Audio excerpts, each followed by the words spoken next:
जय हिंद दोस्तों। किसी भी एग्ज़ाम में सफलता के लिए सिलेबस और प्रीवियस ईयर क्वेश्चन बेहद ही इंपॉर्टेंट होता है। तो आईएएस जैसी परीक्षा के लिए जहां इतनी कम सीट के लिए लाखों लोगों में प्रतिस्पर्धा होती है, तो उसके लिए सिलेबस और प्रीवियस ईयर क्वेश्चन बेहद ही इंपॉर्टेंट हो जाता है।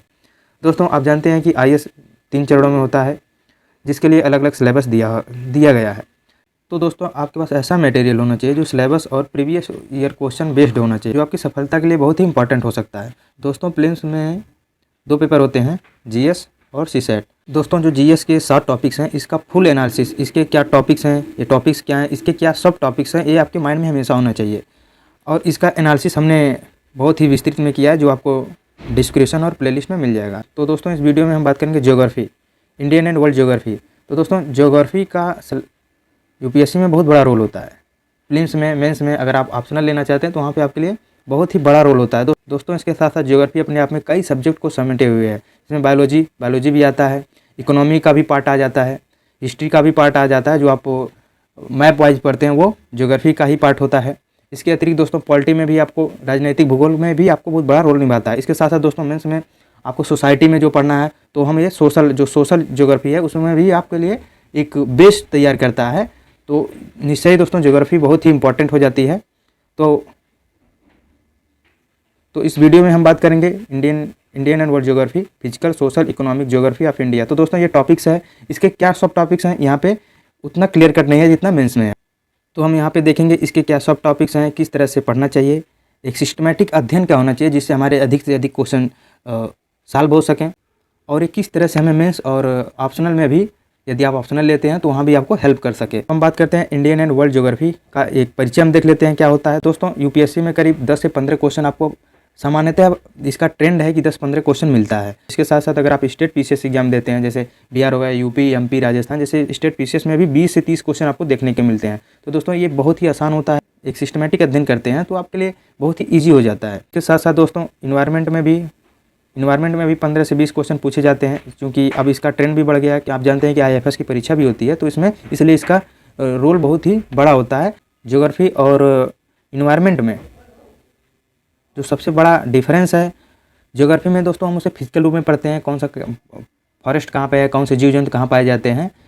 और वहीं पे अगर हम इन्वायरमेंट की बात करें तो इन्वायरमेंट में उसी को एक लीगल रूप दे देते हैं, कानूनी रूप दे देते हैं। इसमें इंटरनेशनल की क्या, IUCN की क्या रिपोर्ट है, कौन से जीव जंतु संकटशील हैं, किस, और राज्य में भी कई संस्थाएं हैं जो इसकी रिपोर्ट देती हैं कि किस राज्य में कौन फॉरेस्ट बढ़ा है, किसमें घटा है। इन सब चीज़ों का अगर हम लीगली रूप देखने लगते हैं तो इन्वायरमेंट के तहत आता है। अगर उसका फिजिकल रूप देखते हैं जहाँ पे ये सब डेटा नहीं शामिल होते हैं, वो ज्योग्राफी के अंदर आते हैं। दोस्तों, हमारे सिलेबस में इंडियन वर्ल्ड ज्योग्राफी लिखा गया है, तो हम देख लेते हैं ज्योग्राफी का क्या मतलब होता है, ज्योग्राफी क्या है। तो ज्योग्राफी दोस्तों 2 वर्ड से मिलकर बना है, जियो और ग्राफी। जहाँ जियो का अर्थ होता है पृथ्वी और ग्राफी का अर्थ होता है अध्ययन या वर्णन। तो इस तरह से हम कह सकते हैं कि पृथ्वी का अध्ययन या वर्णन ही भूगोल है। सामान्य से सरल शब्दों में कह सकते हैं कि पृथ्वी का अध्ययन या वर्णन ही भूगोल है। लेकिन वहीं अगर हम टेक्निकल रूप में कहें तो भूगोल वह शास्त्र है जिसमें पृथ्वी के स्वरूप, यानी कि नेचर ऑफ अर्थ, तथा उसके प्राकृतिक विभागों, नेचुरल डिविजन्स का अध्ययन करते हैं। दोस्तों, यहाँ पे 2 वर्ड यूज हुआ है, पृथ्वी का स्वरूप। पृथ्वी का स्वरूप का मतलब है जैसे ह्यूमन का क्या स्वरूप है, अगर मानव का स्वरूप को देखा जाए तो उसके अंदर और बाहर की चीज़ों को देखा जाता है। इसी तरह पृथ्वी के स्वरूप में हम पृथ्वी के अंदर और बाहर का अध्ययन करते हैं। इसके दूसरा वर्ड है प्राकृतिक विभाग। प्राकृतिक विभाग का मतलब है नेचुरल डिविजन्स। नेचुरल डिवीजन मतलब क्या होता है, प्राकृतिक विभाग। नेचुरल डिविजन्स का मतलब होता है कि महाद्वीप, महासागर, पठार, मैदान, वायुमंडल, जीव जंतु और वनस्पतियाँ आती हैं इसके अंदर, प्राकृतिक विभाग के अंदर। वहीं दोस्तों, महान जियोग्राफर स्ट्रैबो क्या कहते हैं, इन्होंने कहा है कि एक बहुत ही व्यवहारिक परिभाषा इन्होंने दिया है, एकदम सिंपल परिभाषा, कि भूगोल एक स्वतंत्र विषय है जिसका उद्देश्य लोगों को इस विश्व का, आकाशीय पिंडों का, स्थल, महासागर, जीव जंतु, वनस्पतियों और भू धरातल के क्षेत्र में देखी जाने वाली प्रत्येक वस्तुओं का ज्ञान प्राप्त करना होता है। दोस्तों, बहुत ही व्यवहारिक इन्होंने परिभाषा दिया है कि भूगोल का क्या रोल होता है। दोस्तों, यहाँ पे एक वर्ड यूज हुआ है, भूगोल एक स्वतंत्र विषय है। दोस्तों, एक स्वतंत्र विषय है क्योंकि इसके ना तो हम इसे पॉलिटी में पढ़ते हैं, ना इकोनॉमी में। ये अपना ही एक अलग सब्जेक्ट है, अपने आप में एक अलग सब्जेक्ट है जहाँ पे पृथ्वी के स्वरूपों का हमें अध्ययन करते हैं। दोस्तों, भूगोल में कहाँ, कैसे, कब, क्यों और कितने प्रश्नों से विषय की उचित व्याख्या होती है। तो हालांकि ये इन सब प्रश्नवाचक चिन्हों को हम एक ही जगह यूज नहीं करते हैं। एग्जाम्पल के रूप में बात करें कि पृथ्वी की उत्पत्ति कब हुई, क्यों हुई, कैसे हुई, यहाँ पे हम कितने प्रश्नों का आंसर नहीं लगा सकते हैं। इसी तरह हम बात करें कि हिमालय का उत्पत्ति कब हुआ, कैसे हुआ, कब हुआ, क्यों हुआ, हिमालय के कितने प्रकार हैं, कितने भागों में डिवाइड है, जैसे महान हिमालय, मध्य हिमालय और शिवालिक। तो एक अच्छी सी जानकारी मिल जाती है कि इन सब प्रश्नवाचक चिन्हों का यूज करने से। दोस्तों हम बात करें भूगोल की शाखाओं की, वैसे भूगोल की बहुत सारी शाखाएं हैं, लेकिन हमारे जो सिलेबस में दिया गया है Indian and world geography, physical, economic and social geography, तो हम इसके बारे में देख लेते हैं। तो भौतिक भूगोल क्या है, आर्थिक भूगोल क्या है यानी इकोनॉमिक ज्योग्राफी क्या है, और सोशल ज्योग्राफी क्या है। दोस्तों भौतिक भूगोल क्या है? पृथ्वी पर प्राकृतिक रूप से देखी जाने वाली वस्तुओं का अध्ययन या वर्णन ही क्या है? भौतिक भूगोल है। दोस्तों प्राकृतिक रूप से देखी जाने वाली वस्तु जैसे पहाड़, पर्वत, नदियाँ, जीव जंतु, पेड़ पौधे, इसका अध्ययन हम भौतिक भूगोल के अंतर्गत करते हैं। वहीं आर्थिक भूगोल का तात्पर्य है मानव और उसकी आर्थिक गतिविधियों में योगदान देने वाली वस्तुओं का अध्ययन भौतिक भूगोल यानी इकोनॉमिक ज्योग्राफी कहलाता है। जैसे दोस्तों कृषि, पशुपालन, खनिज संसाधन, ये सारी चीज़ें आर्थिक भूगोल के अंतर्गत हम पढ़ते हैं। सामाजिक भूगोल क्या होता है दोस्तों? मानव और उनकी आपसी गतिविधियों का अध्ययन क्या कहलाता है? सामाजिक भूगोल। जैसे इसमें हम पढ़ते हैं जनसंख्या, नगरीकरण, जातियाँ, जनजातियाँ, कल्चर, ये सब सारी चीज़ें हम सोशल ज्योग्राफी के अंतर्गत पढ़ते हैं। दोस्तों हमने देख लिया यहाँ पे भौतिक भूगोल क्या है, आर्थिक भूगोल और सामाजिक भूगोल। तो हम यहाँ पे देखते हैं इसके सब टॉपिक्स को देखते हैं, इसके अंदर हमें क्या पढ़ना होता है। तो दोस्तों इसमें हमें जो पढ़ना होता है भौतिक भूगोल के अंतर्गत हमें जो पढ़ना है वो भू आकृति विज्ञान यानी जियोमॉर्फोलॉजी, यानी कि इसके अंतर्गत दोस्तों पृथ्वी के स्वरूप का तार्किक या सिस्टमेटिक अध्ययन करते हैं। जैसे पहाड़, पर्वत, नदियाँ, पर्वतमाला, पठार क्या हो गया, मरुस्थल, इन सब चीज़ों के यहाँ पे हम अध्ययन करते हैं। समुद्र विज्ञान यानी ओशिनियोलॉजी क्या है? तो भू विज्ञान की वह शाखा है जो समुद्र का अध्ययन करती है। इसके अंतर्गत समुद्र, तटीय क्षेत्र, एस्चुरी, नदीमुख, तटीय जल, समुद्र जीव और समुद्री धाराओं और समुद्री तरंगों आदि का अध्ययन इसमें किया जाता है। उसी तरह हम देखें जलवायु विज्ञान में, जलवायु क्लाइमेटोलॉजी में हम क्या पढ़ते हैं? ये भौतिक भूगोल की वह शाखा है जिसके अंतर्गत पृथ्वी के किसी स्थान विशेष की जलवायु का हम अध्ययन करते हैं। इसी तरह हम बात करें जैव भूगोल, तो जैव भूगोल क्या है? जैव भूगोल दोस्तों भौतिक भूगोल की वह शाखा है जिसमें फ्लोरा और फ्योना यानी जीव और जंतुओं का अध्ययन करते हैं। फ्लोरा क्या है? किसी भौगोलिक क्षेत्र में पादपों के क्या प्रकार हैं, और फौना क्या है?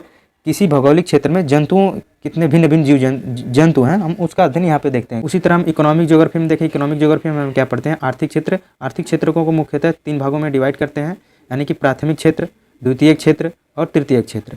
तो आर्थिक क्षेत्र के जो प्राथमिक क्षेत्र है उसके अंतर्गत कृषि आती है, पशुपालन, खनिज संसाधन, जल संसाधन। और उसी तरह द्वितीयक क्षेत्र में क्या आता है? इसे विनिर्माण क्षेत्र भी कहते हैं। इसके अंतर्गत जो है दोस्तों उद्योग, आधारभूत संरचना यानी कि सड़क, रेलवे, पोर्ट, एयरपोर्ट, ऊर्जा में जो है कि परमाणु ऊर्जा, जल विद्युत ऊर्जा, विभिन्न प्रकार की जो ऊर्जाएं पाई जाती हैं हम इसके अंदर पढ़ते हैं। बहुउद्देशीय परियोजना यानी कि डैम का हम इसमें अध्ययन करते हैं।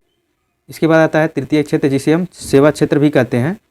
तो दोस्तों इसके अंतर्गत आता है परिवहन, बैंक, शिक्षा, स्वास्थ्य, ये सारी चीज़ें। वैसे दोस्तों ये जो है तृतीय क्षेत्र और जो द्वितीय क्षेत्र है इसका बहुत बड़ा रोल होता है इकोनॉमी में, हम इसे इकोनॉमी में पढ़ते हैं। इसी तरह दोस्तों सामाजिक भूगोल का जो सामाजिक भूगोल के अंतर्गत हम क्या पढ़ते हैं? सामाजिक भूगोल में दोस्तों हम जनसंख्या, नगरीकरण, प्रजातियों और जनजातियों आदि का हम इसमें अध्ययन करते हैं। तो दोस्तों हमने यहाँ पे भूगोल की जो शाखाएं हमने देखा उसकी क्या सब टॉपिक्स हैं उसको भी हमने देख लिया है। तो दोस्तों अगर इसी को हम वर्ल्ड के परिप्रेक्ष्य में पढ़ते हैं तो उसे हम वर्ल्ड ज्योग्राफी कहते हैं, और इंडिया के परिप्रेक्ष्य में पढ़ते हैं तो इंडियन ज्योग्राफी कहते हैं। दोस्तों आपको हमारे चैनल पे इसका एक सिस्टमेटिक और जो सिलेबस और प्रीवियस ईयर क्वेश्चन पे बेस्ड रहेगा। तो हम देख लेते हैं इंडियन ज्योग्राफी में हम क्या पढ़ते हैं। तो हम इंडियन ज्योग्राफी स्टार्ट करेंगे पहले, तो हम देख लेते हैं इंडियन ज्योग्राफी में हम क्या पढ़ते हैं। इंडियन ज्योग्राफी को भी हम उसी रूप में देखेंगे, फिजिकल, इकोनॉमिक और सोशल ज्योग्राफी। फिजिकल ज्योग्राफी के अंडर बात करें तो भू आकृति विज्ञान आती है पहली। भू आकृति विज्ञान में भारत की जो भू आकृति है उसको मुख्यतः 5 भागों में डिवाइड किया गया है। उत्तर और उत्तर पूर्वमाला, प्रायद्वीपीय पठार, भारतीय मरुस्थल, भारत का मैदान जिसमें उत्तर भारत और तटीय मैदान है, और द्वीप समूह। इसके जो कुछ सब टॉपिक्स हैं जो अपवाद तंत्र, झील और जलप्रपात। भारत की जलवायु विज्ञान के अंतर्गत देखें, भारत की जलवायु विज्ञान यानी क्लाइमेटोलॉजी के अंतर्गत देखें तो भारत का जलवायु के बारे में हम पढ़ेंगे। उसके साथ देखेंगे मृदा और कृषि किस प्रकार की होती है। यहाँ से दोस्तों बहुत ही ज़्यादा क्वेश्चन पूछे जाते हैं। इसके साथ दोस्तों समुद्र विज्ञान और जलवायु विज्ञान जो हवाएं वगैरह हैं उसको हम वर्ल्ड ज्योग्राफी में भारत का भी उसी समय हम देख लेंगे कि किस तरह से हवाएं चलती हैं। और यहाँ पे हम जलवायु के बारे में देखेंगे, यहाँ पे भी जो वहाँ से इम्पोर्टेंट है भारत के लिए यहाँ पे हम चर्चा करेंगे, यहाँ पे हम पढ़ते हैं। दोस्तों बायो ज्योग्राफी की बात करें भारत की तो इसके अंतर्गत पढ़ते हैं जो है कि जैव विविधता, जीव जंतु और वनस्पतियाँ, नेशनल पार्क, वन्य जीव अभ्यारण्य, बाघ अभ्यारण्य और आर्द्रभूमि। जहाँ से बहुत ही इंपॉर्टेंट क्वेश्चन पूछे जाते हैं। यहाँ से कई बार दे दिया जाता है, अभ्यारण्य दे दिया जाता है, उसके सामने राज्य रहते हैं, आर्द्रभूमियाँ दे दी जाती है, और सीधे स्टेट एग्जाम में तो यहाँ से बहुत ही ज़्यादा क्वेश्चन पूछे जाते हैं। साथ साथ दोस्तों जितना ही इंपॉर्टेंट आपका ज्योग्राफी रहेगा यानी कि जैव भूगोल, उतना ही इंपॉर्टेंट आपके इन्वायरमेंट होगा, क्योंकि यहाँ पे जो इसका लीगली रूप हम वहाँ पे देखते हैं कि किस राज्य में कौन से जीव जंतु पाए जाते हैं, यानी पूरे भारत में कौन से जीव जंतु पाए जाते हैं, कौन से पेड़ पौधे पाए जाते हैं, कहाँ पे बढ़े हैं, कहाँ पे घटे हैं, और IUCN की क्या लिस्ट है, इंडियन के जो इंस्टीट्यूशंस हैं उसकी क्या लिस्ट है, वो हम यहाँ पे पढ़ते हैं दोस्तों। इसके साथ साथ दोस्तों नेशनल पार्क, वन्यजीव अभ्यारण्य, बाघ अभ्यारण्य से भी बहुत ज़्यादा स्टेट एग्जाम में बहुत ही ज़्यादा यहाँ से क्वेश्चन पूछे जाते हैं। तो निश्चय ही आपके लिए एक सिस्टम से पढ़ते हैं तो आपके लिए आसान भी होता है, साथ ही साथ आपको एक मज़ा भी आता है। दोस्तों अन्य टॉपिक जो है इकोनॉमिक ज्योग्राफी, यानी कि world economic geography, Indian economic geography. तो हम इंडियन इकोनॉमिक ज्योग्राफी में दोस्तों जो पढ़ते हैं प्राथमिक क्षेत्र, जिसमें कृषि, पशुपालन, खनिज संसाधन, जल संसाधन और सिंचाई, ये पढ़ते हैं। द्वितीय क्षेत्र में अवसंरचना यानी कि रोड, पोर्ट, एयरपोर्ट, ये सब चीज़ें पढ़ते हैं। ऊर्जा पढ़ते हैं, परिवहन, उद्योग और बहुउद्देशीय परियोजनाएं, डैम वगैरह हम इसी में पढ़ते हैं। इसके साथ साथ दोस्तों सेवा क्षेत्र में शिक्षा, स्वास्थ्य, परिवहन, बैंक, ये इसमें शामिल है। और इसी के दोस्तों दो सेवा क्षेत्र का ही दो अन्य पार्ट है, जिसे UPPCS में ये क्वेश्चन पूछा गया था। पंचायत क्षेत्र में ये वाला आया था कि शीर्ष निर्णय वाली गतिविधि किस क्षेत्र में आती है, तो यहाँ पे पंचायत क्षेत्र वहाँ पे दिया गया था, क्योंकि ये सेवा क्षेत्र का ही सब पार्ट है, लेकिन अब इसे एक अलग रूप दे दिया जाता है। इसकी ये सनराइज क्षेत्र हैं दोस्तों, तो इसे एक अलग रूप दिया जाता है। तो चतुर्थ क्षेत्र में, क्वाटरनरी सेक्टर में शिक्षा, खोज और अनुसंधान आते हैं। पंचम क्षेत्र में दोस्तों शीर्ष निर्णय गतिविधि और नौकरशाही आती है। शीर्ष निर्णय गतिविधि में दोस्तों जो शीर्ष निर्णय लिए जाते हैं, जैसे उद्योग में, जैसे रिलायंस का शीर्ष निर्णय कौन लेते हैं, मुकेश अंबानी जैसे लोग लेते हैं, और भारत में जो कैबिनेट लेती है, तो ये इसके अंतर्गत, ये शीर्ष निर्णय इसी के अंतर्गत आता है, पंचायत क्षेत्र। तो दोस्तों ये जो है इसका बहुत बड़ा रोल जो होता है इकोनॉमी में भी होता है। इसके बाद देखें तीसरा पार्ट आता है सोशल ज्योग्राफी।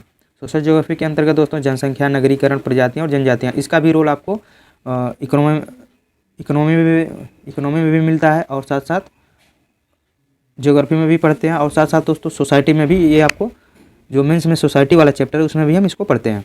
तो दोस्तों अगर हम सिस्टमैटिक अध्ययन करें और सिलेबस और प्रीवियस ईयर बेस्ड कंटेंट तैयार करें तो निश्चय ही सफलता में चांसेस बढ़ जाते हैं, और हमें एक एंजॉय के साथ पढ़ाई करते हैं।